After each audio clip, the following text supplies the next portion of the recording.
Hi kids of all ages. Thank you for joining Kids Corner today. I am very excited to be here and talk to you about something I recently learned about parables. And it's okay if the word parable is new to you. I'll talk about that later, but first I have a question for you. Do you like stories? I like stories. And when I was younger, my favorite books were mysteries and adventure stories. I loved getting lost in a good book.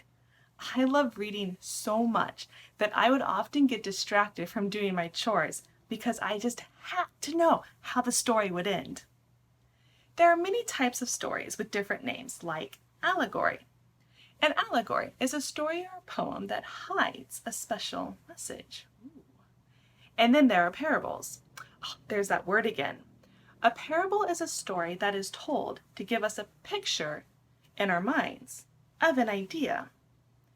And if you think that is similar to an allegory, you'd be right. While Jesus was on earth, he told a lot of parables. And I always thought Jesus taught with parables because he knew people like stories. I mean, as I mentioned earlier, I like stories. And even though I wasn't wrong to think that Jesus told parables because people like stories, there's more to it than that. Are you ready? In Matthew chapter 13, verse 13, Jesus tells the disciples why he taught in parables.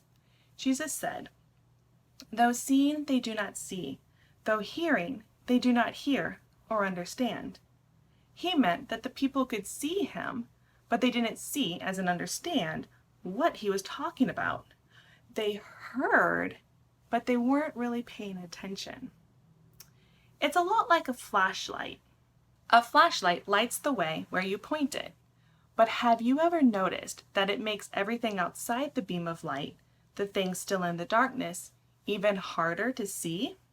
The light makes the darkness seem even darker. You see, Jesus taught in parables because he knew his stories would either show people the truth or hide it from them. But why would Jesus want to hide the truth from people? Well, Jesus knew that there were some people who didn't want to believe in him and would never believe, no matter what he did. They would listen to his parables and think, "Oh, he's just telling stories," and they'd walk away.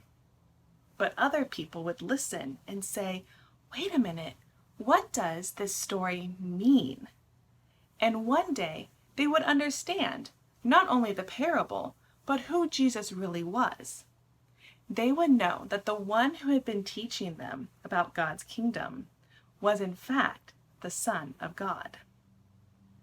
And as we study Jesus' parables in church or at home, I pray that we will be like the people who listened and understood and then believed.